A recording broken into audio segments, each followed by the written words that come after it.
Bonjour à tous. Cette semaine, dans Église du Monde, coup de projecteur sur la Birmanie.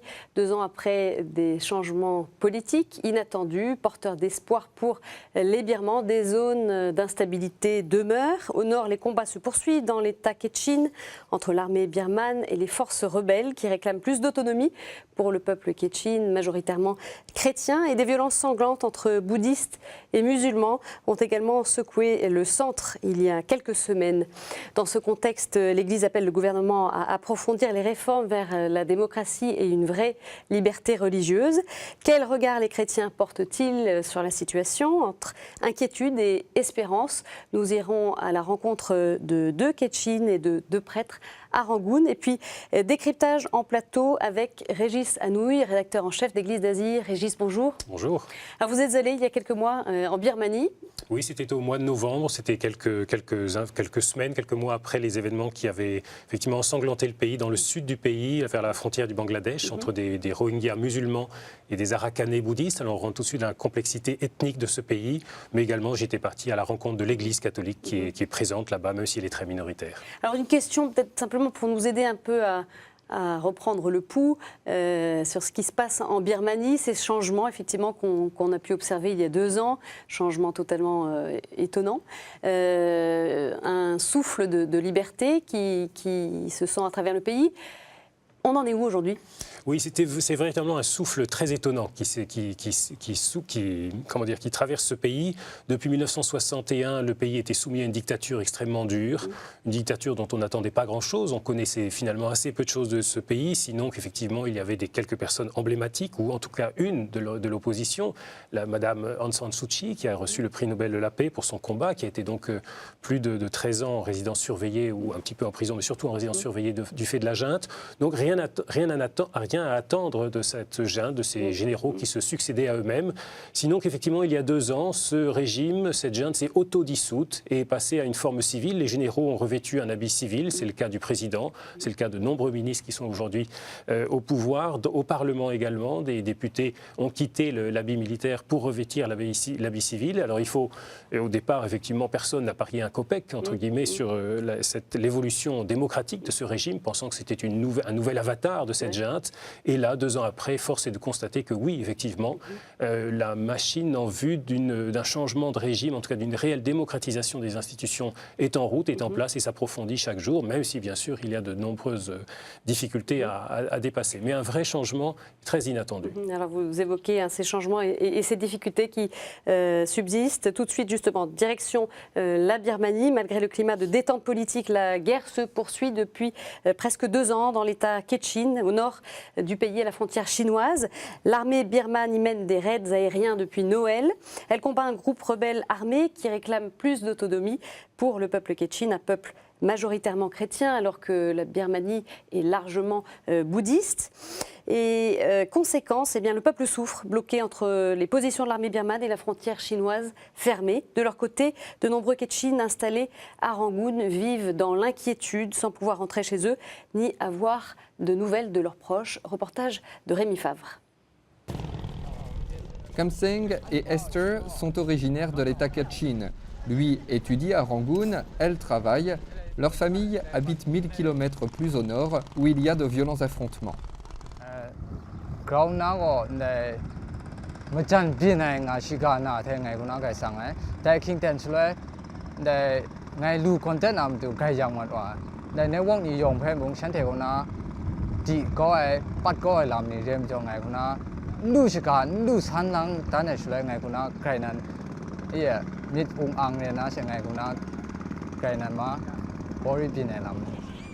Alors pour se tenir informés sur la situation au nord, Kamseng et Esther lisent tout ce qu'ils trouvent. Yes, we read Kachin newspaper. For example, like we just have journals from our religious communities. Tainina Ante Atlam about Kachin people nowadays. At her age, she should be in school. it's really bad to think about it. Car il y a dans cet État Kachin environ 100 000 réfugiés, la majorité dans des zones contrôlées par les rebelles. Esther aimerait beaucoup rentrer voir ses proches dans l'État Kachin. Elle a déjà essayé de passer des zones de combat pour aller les retrouver, mais elle ne souhaite plus renouveler l'expérience. On the way, there are lots of Burmese soldiers on all of the way. So it's really dangerous because the last time when I went back, I got a very bad situation. They would stop the car and they would ask many questions, like about 30 or 40 Burmese soldiers. So everyone can get scared. They are holding their guns. So I was really scared at that time. Comme Esther, beaucoup de Kachin estiment qu'un cessez-le-feu ne pourra pas à lui seul amener une paix durable au nord de la Birmanie. Pour ce prêtre Kachin, la minorité chrétienne doit maintenant obtenir des droits politiques et une reconnaissance de son identité. Yeah, I have read the president's letter recently. He mentioned sincerely, he said that is the only possible way is to discuss, to talk at the table. Des négociations ont lieu sur le territoire chinois. Le président birman a déjà ordonné la fin de l'offensive dans l'État Kachin, mais ces ordres n'ont pas été respectés et sur le terrain, les combats se poursuivent. Alors justement, Régis, vous étiez dans l'État Kachin. Vous avez rencontré des chrétiens Kachin. Oui, je suis allé à Myitkyina, qui est la capitale de l'État Kachin, où j'ai rencontré l'évêque du lieu, qui est un Kachin lui-même, entouré de beaucoup de prêtres Kachin, et qui était effectivement très au courant de la situation, bien sûr, qu'il vivait sur le terrain. Il disait que les combats n'arrivent pas jusqu'à Myitkyina même, mais ils ont pu les entendre ces derniers mois, l'écho des canons, ou en tout cas les avions passés. Donc oui, la situation est tendue. On le voit dans cette ville, les contrôles sont plus importants pour y parvenir. L'armée est dans les rues, même si c'est relativement bon enfant. Ce n'est pas la guerre civile totale. Les affrontements sont maintenus dans certains lieux des montagnes. C'est un vaste pays et qui est frontalier avec la Chine. Et effectivement, la guérilla donc mène des opérations de coups de poing contre cette armée qui ne veut pas déposer les armes, en tout cas qui ne cesse pas le combat. Vous êtes d'ailleurs rendu dans un camp de réfugiés. Oui, sur les 100 000 réfugiés, environ 10 000 vivent à Myitkyina même. Donc on fuit ces zones de combat pour se réfugier auprès de cette zone contrôlée par le gouvernement, mais où ils sont accueillis par l'Église notamment. Les 90 000 autres sont dans des zones contrôlées par la guérilla. Donc dans une situation encore plus difficile car l'aide ne parvient pas jusqu'à eux. Ceux que j'ai vus à Myitkyina, un certain début d'aide internationale arrivait sur place, mais on le voyait bien, c'était quand même des situations très précaires et l'évêque notamment s'inquiétait de la pérennisation de cette situation car ces réfugiés sont là depuis plusieurs mois, de longs mois et aucune issue n'est en vue quant à ces combats, quant à cette paix, ces négociations de paix dont on a parlé à l'instant. Donc il s'inquiétait beaucoup de la pérennisation de cette situation très précaire pour les réfugiés. Les réfugiés, donc des familles, des enfants. Oui, beaucoup dans tous les camps de réfugiés, beaucoup d'enfants, beaucoup de femmes enceintes, c'est ce que j'avais vu. Les hommes peut-être un peu moins nombreux, alors pour deux raisons, parce que je l'ai visité en fin d'après-midi et les hommes n'étaient pas rentrés du travail, c'est qu'ils peuvent sortir pendant la journée du camp pour aller chercher à s'employer et trouver un petit peu d'argent. Et d'autres, me disait-on, aussi des hommes, ne sont pas là du tout, sont restés auprès de la guérilla ou à essayer de préserver les quelques biens qui sont les leurs sur ces terrains d'affrontement. Alors on l'entendait dans le reportage, le président a demandé à ce que les combats cessent à l'armée, mais les combats se poursuivent, ce qui pose la question de savoir si ce gouvernement a une autorité sur l'armée. Une autorité ou un double langage. Effectivement, à plusieurs reprises, le président a au moins 2 reprises explicitement dit publiquement dans des discours télévisés qu'il avait ordonné un arrêt des combats à son armée, en tout cas des opérations offensives. Alors après, il faut distinguer qu'est-ce qu'une opération offensive d'une opération défensive lorsque vous êtes militaire. Mais voilà, il avait donné cet ordre. Il l'a répété à un autre moment. Et les combats continuent, avec effectivement des engagements toujours plus grands en termes d'hélicoptères, des avions de chasse de temps en temps et de l'artillerie lourde. Qu'est-ce que ça veut dire alors ? C'est difficile. Comme je vous le disais, ce président est tout à fait sans doute assez sincère. C'est ce que pense la communauté internationale. C'est un ex-militaire, donc non pas déguisé en civil, mais qui est devenu un civil. Néanmoins, c'est quoi la nuance ? Sans doute qu'effectivement, il est véritablement Il a quitté en l'armée faveur. et- Oui, les réseaux sont là, son passé est là, mais néanmoins, l'armée, si elle est très présente dans le paysage militaire, économique, politique encore de ce pays, tout l'enjeu est finalement de la faire rentrer dans les casernes. Cette transformation du pouvoir en un pouvoir civil participe de cette évolution, mais bien sûr, elle n'est pas gagnée, on n'est qu'au tout début. Ces réformes n'ont que 2 ans, donc c'est le tout début. Effectivement, il y a sans doute au sein de l'armée, au sein des généraux, qu'ils soient aussi en civil ou en habit militaire, des factions, des divisions sur la conduite à tenir face à ces rébellions ethniques qui sont une des grandes difficultés quant à l'architecture politique de ce pays. Depuis l'indépendance, les dirigeants ont toujours été éliminés pour cette question de la dévolution fédérale du pouvoir. Le père de la nation, Aung San, le général Aung San, qui est le père d'Aung San Suu Kyi, a été assassiné en 47 ou 48 de mémoire parce que, notamment sur cette question, ses adversaires avaient estimé qu'il était allé trop loin dans le pouvoir donné aux minorités ethniques qui constituent le pourtour du pays face au cœur et la plaine birmane du pays. Et en 61, lorsque les militaires ont pris le pouvoir à la suite d'un coup d'État, c'était aussi pour éliminer un président qui, avait-il estimé, était allé trop loin dans cette dévolution d'un certain pouvoir aux minorités. Donc on le voit, cette question est ancienne et aujourd'hui pas du tout réglée car aucun des acteurs politiques, c'est ce que j'ai vu lors de mon voyage, n'était en mesure d'articuler une solution effectivement politique à cette question de la place des minorités qui, encore une fois, représente que 30 à 35% de la population, mais 2 tiers du territoire. Donc c'est central dans l'avenir de ce pays. Et alors Aung San Suu Kyi, qui était un peu l'icône de ce changement, et notamment pour les minorités, qui était porteuse de tous ces espoirs, qu'est-ce qu'elle devient? Est-ce qu'elle est toujours en première ligne là-dessus ou on l'entend moins? Alors, elle est toujours extrêmement populaire. C'est tout à fait frappant. C'est véritablement la mère de la nation. Elle reste cette icône là-bas? Elle reste cette icône, notamment auprès des Birmans, les chauffeurs de taxi, les personnes que vous interrogez. Oui, effectivement, ils ont voté ou ils voteront pour Aung San Suu Kyi. Donc il y a une popularité considérable. Il lui sont gré, effectivement, d'avoir incarné cet espoir qu'aujourd'hui qui sont mises en œuvre dans ces réformes. Alors aujourd'hui, effectivement, elle n'est plus cette icône de la répression militaire cantonnée en résidence surveillée. Elle a été libérée, elle a été élue, elle s'est fait élire lors de ces élections partielles. Députée, il y a 440 sièges de députés, mais les élections partielles de 2000, il y a 2 ans, 1 an et demi, n'ont concerné que 44 sièges. 43 sièges ont été gagnés par son parti, dont elle-même, elle est rentrée au Parlement. Donc c'est dire effectivement la popularité de cette femme et du parti qu'elle incarne, la Ligue nationale pour la démocratie. Mais néanmoins, voilà, elle est devenue un acteur politique comme un autre. Finalement, elle se normalise, ou elle devient une femme politique ou une politicienne, je ne sais comment dire.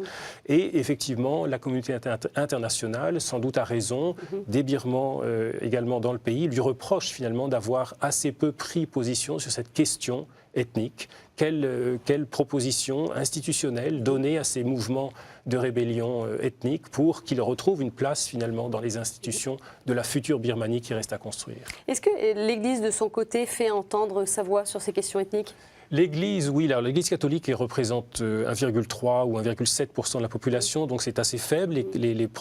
Avec les protestants, on arrive à 3-4% de chrétiens. 54 millions d'habitants à peu près, voilà, c'est ça? Exactement. Et ces chrétiens, ces catholiques notamment, sont très présents dans les minorités, au sein des minorités ethniques, en pays Kachin, où il y a beaucoup de baptistes et des catholiques, dans d'autres minorités, chez les Karen, chez les Shan, chez les Chin. Donc oui, une présence tout à fait notable, une présence discrète néanmoins, du fait de ce faible pourcentage, une présence par la voix qui est encore assez faible dans la mesure où, depuis jusqu'il y a 2 ans, toutes ces institutions, si elles voulaient survivre, il fallait qu'elles se taisent. Elles n'avaient pas voix au chapitre, c'était une dictature militaire. Aujourd'hui, il y a une liberté de la presse. Depuis le 1er avril, il y a une véritable liberté de la presse. Mais les réflexes sont lents, difficiles à changer. Et le fait pour la conférence épiscopale de s'exprimer prendra un petit peu de temps. Elle a commencé à le faire. Et je me souviens du témoignage de Monseigneur Charles Bow, qui est l'archevêque de Rangoon, qui est un homme que j'ai rencontré, qui est un Kachin lui-même, il a été évêque de Myitkyina au nord et dans d'autres diocèses. Il avait Aung San Suu Kyi, au début des événements de la reprise des affrontements armés en pays Kachin, l'avait appelé, Aung San Suu Kyi l'avait appelé pour lui demander mais qu'en pense l'Église, que dit l'Église. Et Charles Baum avait dit, j'ai réuni à ce moment-là les 3 évêques dont les diocèses sont situés dans ces zones-là. Je leur avais demandé de venir à Rangoon et ils avaient rencontré Aung San Suu Kyi pour un entretien de façon à ce que Madame Aung San Suu Kyi soit effectivement au courant de la position de l'Église et entende de ses propres oreilles ce qu'ils avaient à dire de cette situation-là. Donc une Église qui progressivement aussi libère sa parole, peut-être. Une Église qui progressivement libère sa parole et qui est d'abord sans faire de politique, puisque ce n'est pas le rôle ou la place de l'Église, soucieuse effectivement de l'arrêt de ses combats et ensuite du développement de ces contrées dans une nouvelle architecture politique.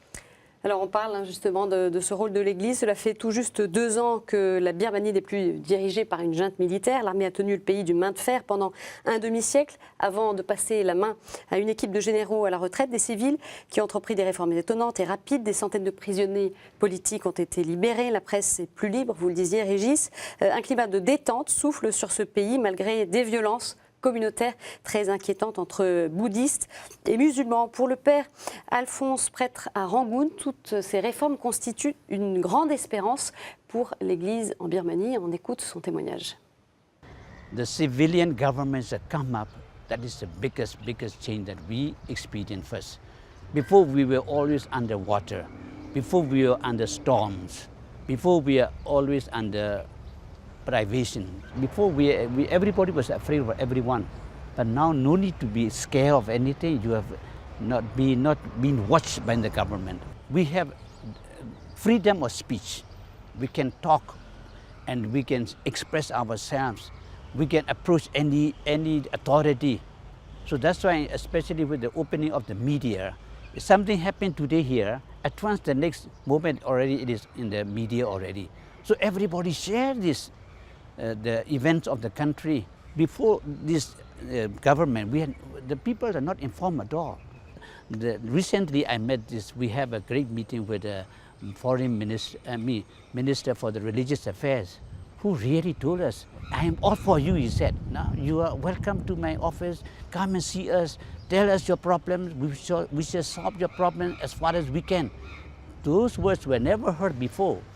So my great dream from this new set of government, new system, I'm seeing a nation of people undivided by faith or race. Not I'm a Christian, you are a Buddhist, not you are a Karen or you are a Kachin. No, every one of us is a Myanmar here. We come from Myanmar. We are the family of God. That is the destination, and we would like to bring the whole nation with the church. So this is my dream also, my hope. Alors Régis, ce père, il est optimiste. Est-ce qu'il est peut-être un peu trop même ?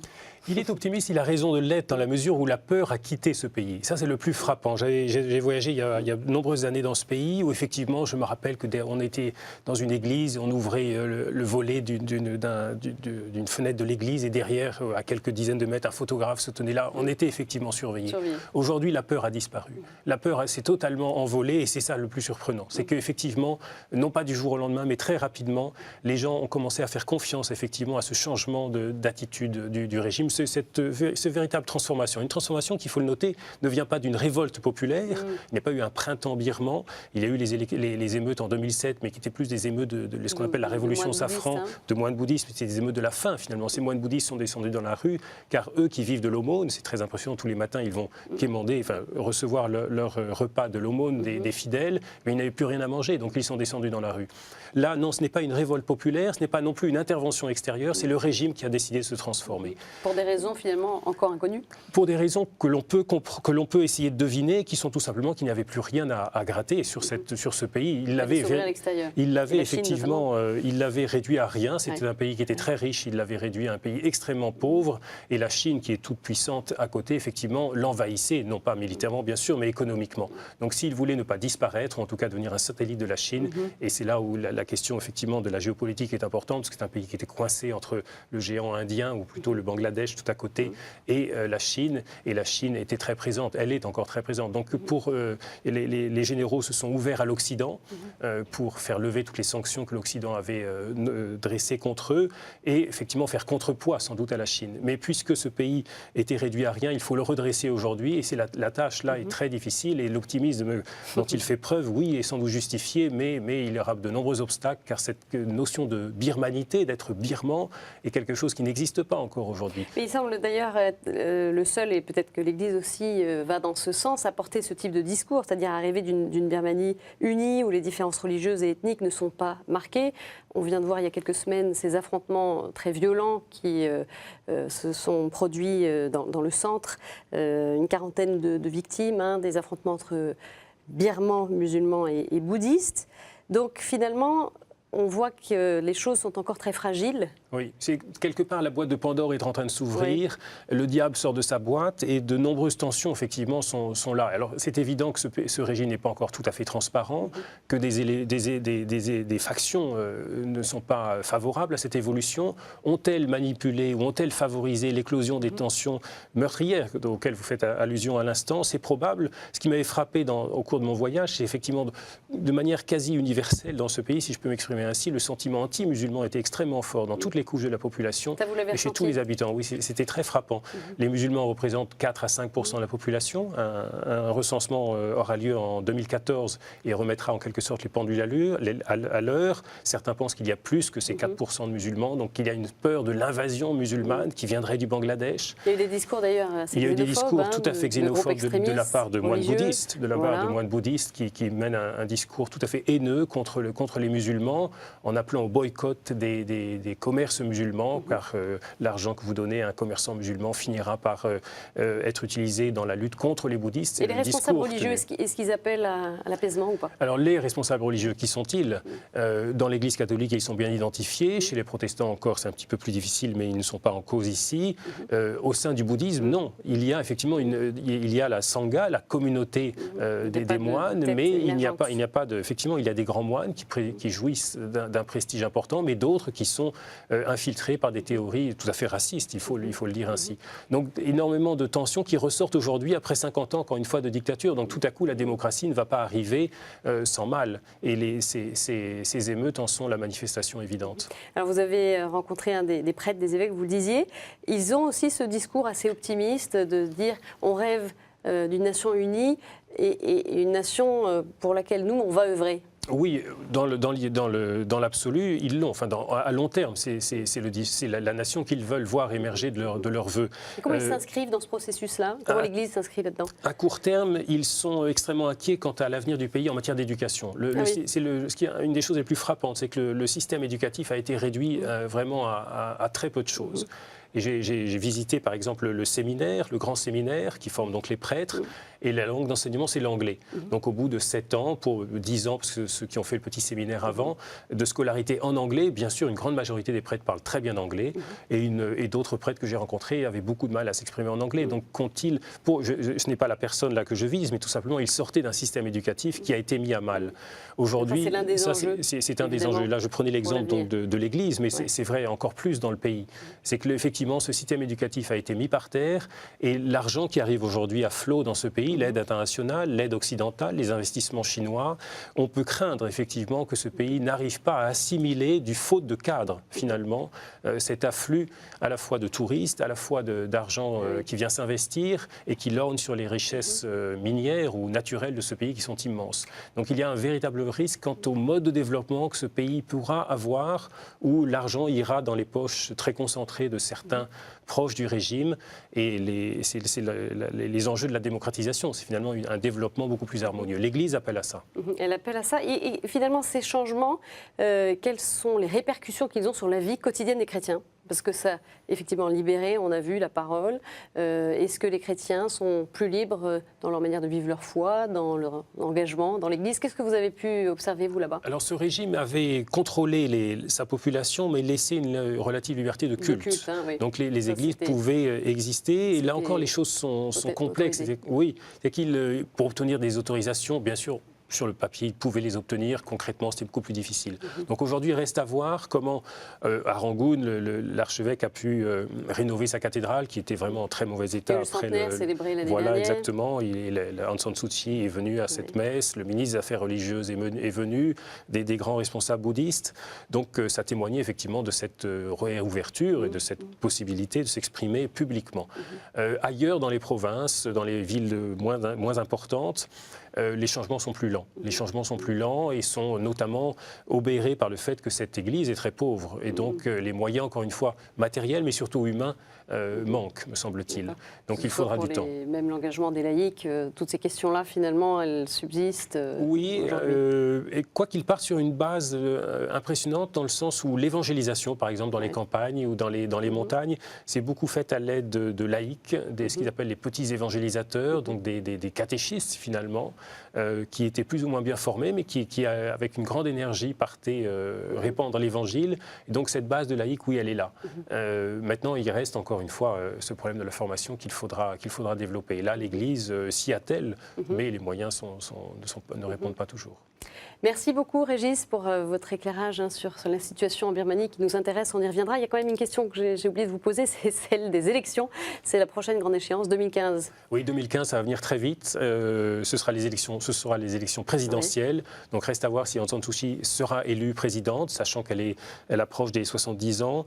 Et de par la Constitution, parce qu'elle a été mariée à un Anglais, que ses enfants ont 2 enfants, un passeport anglais, elle ne peut pas prétendre à ce poste. Donc une réforme de la Constitution pour voir si elle pourra être élue. Nous suivrons bien sûr tout cela avec attention. Merci Régis. Vous pouvez bien sûr retrouver cette émission sur notre site kto-tv.com. Très bonne semaine à tous. Au revoir.